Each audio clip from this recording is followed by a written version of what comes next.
Hello everyone, আমি পিয়ালি। আমার আরও একটি নতুন ভিডিওতে তোমাদের সবাইকে ওয়েলকাম। তো আজকে আমার এক জায়গায় যাওয়ার আছে, তো একটু পুজোতে যাব। আমার দিদিভাইয়ের বাড়িতে লক্ষ্মীনারায়ণ পুজো আছে, সেই জন্য রেডি হচ্ছি। তো দেখো, এই যে কুর্তি সেটটা আমি নিয়েছিলাম মিশো থেকে।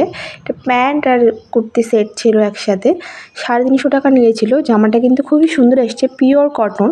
কালারটা তোমরা এখান থেকে বুঝতে পারছো কিনা জানি না, কালারটা খুব সুন্দর ছিল, কচি কলা পাতা কালার আর সাদার সংমিশ্রণে খুব সুন্দর এসছে।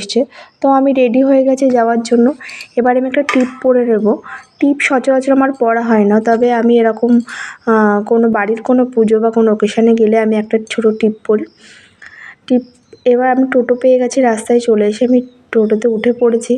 আমি বাড়িতে পৌঁছে গেছি, ওখান থেকে বেশি দূর না আমাদের, টোটোতে উঠলেই চলে যাওয়া যায়। দেখো, টিপ পরেছিলাম তখন দেখানো হয়নি কেমন লাগছে। আমি যখন এসেছি তখন অলরেডি পুজো হয়ে গেছিলো, কারণ আমি একটু লেট করে এসেছিলাম, আমার বাড়ির সবাই আগে চলে এসেছিলো। তো আমি এসে এখানে বসে ঠাকুরকে প্রণাম করে তারপর প্রসাদ খেলাম, খানিকক্ষণ বসে সবার সাথে গল্প করে দেন আমি বাড়ি চলে এলাম। তো ব্লগটা এই অবধি থাকলো, টাটা।